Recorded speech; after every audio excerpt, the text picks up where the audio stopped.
Can you believe your digestive system is as long as a bus? Yep, it's about 9 meters long all wrapped up inside your body. A lot of things go on in your digestive system, not just digestion. What else do you think happens? Digestion goes hand in hand with absorption, which happens in your small intestine, which is what we're going to look at in this video. Digestion is the breakdown of food from large insoluble molecules into small molecules which can be used by your body. Digestion involves many organs before it reaches the small intestine. For more information on the roles of these organs in the digestive system, watch this video. Enzymes and other chemicals such as bile break down food. For more on the role of enzymes and bile in digestion, watch these videos as they move through the digestive system. Carbohydrates are broken down into sugars, proteins are broken down into amino acids, and fats are broken down into fatty acids and glycerol. But the job of the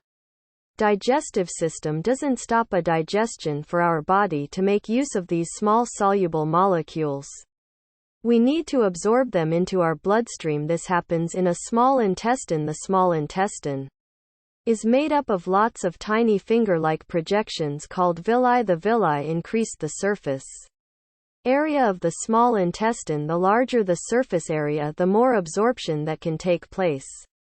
Each villus has a tiny blood vessel called a capillary and another vessel called a lac till the food molecule is passed from the villi of the small intestine into either the blood capillary or the lacteal. Once absorbed into the blood vessel in the small intestine, the digestive food molecules can then be transported around the body to where they are needed. So why did those large molecules need to be broken down in the first place? The small intestine is kind of like a sieve. It has small holes in it. Small molecules are able to pass through those holes, or large molecules cannot. So carbohydrates, proteins and fats all too large to pass through the holes in the small intestine, but acids pass through the holes into the blood capillary, while fatty acids and glycerol pass into the lacteal of the villi. These small molecules move by diffusion, moving from a high to a low concentration. For example, the small intestine has a high concentration of sugar molecules, whereas